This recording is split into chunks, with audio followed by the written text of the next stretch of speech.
Hey guys, Daniel Hyde here from Hing Sing School of Kuan Yin Dao. I have a little bit of some time in between clients and other classes, so I figured I would film this video.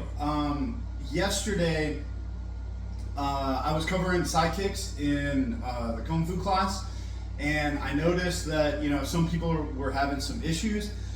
And it's a pretty difficult kick, at least from the way that we train it, because there's a lot of different layers. So I wanted to kind of clarify that in a video so that way you guys can look through it as a reference. So when we're working side kicks, the very first step is the basic from horse stance. Then the second step is being able to actually shuffle into that and spiral the hips through. Using the rear leg, and then the next step beyond that is being able to shuffle and let the hips take the kick, using the hips and using the pivot of the stance. So I've basically mixed 3 or 4 different versions of side kicks that I've gotten over the years. One from obviously the Kung Fu practice, one from karate, another one from my MMA teacher, Madison Hobbs, has great freaking side kicks. So some of this stuff kind of comes from that line as well. And then a little bit of the stuff from Taekwondo. So I put all of it kind of together into the way that we do our side kicks. So the very first basic is from the Kung Fu horse stance. So the first thing that you're wanting to get with the side kick is the ability to spiral the leg in and then corkscrew it out, kick, and then come back. So there's a few different steps here. The first step, when we're in horse stance, to be able to shift the weight, get your weight solid on one, then the lift of the knee, making sure that you're pointing the knee in the direction that you're going as you're corkscrewing that foot in. So whenever we're doing these stretches, as we're pulling the shoelaces and the knee up, is to help you be able to get that corkscrew and that spiral.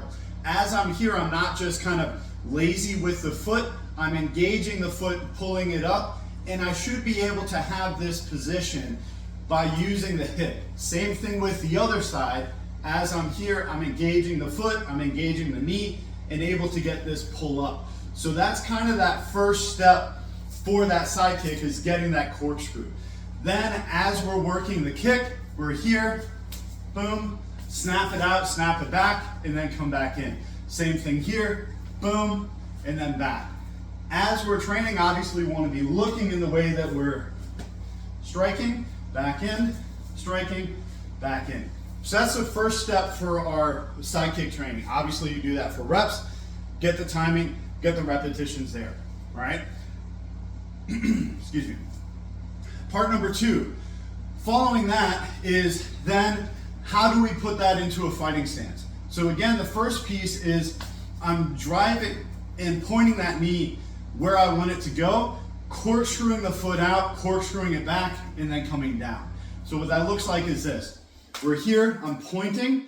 After I get this, I can go low here with that side kick, come back. I can also go middle and back, and we can also go high if we really want to. It's the same corkscrew and the same working of the hip. That initial piece is getting the lift, then getting the turn, coming back. Same thing as we go higher and back. You want to aim with the heel. So I'm hitting with the heel, not the middle portion of the foot, because if you start hitting with the metatarsals, that's going to injure your foot. It's not going to feel good, especially if the person blocks or actually, really hits that in, or your timing is off, okay?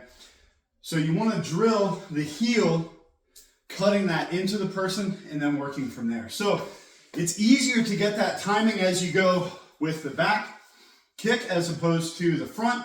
You want to make sure everything stays in line and you're drilling that the way that you need it to.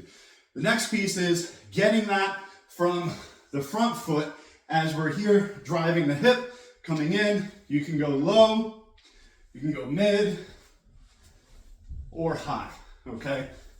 As you go high, it's important to kind of cut that.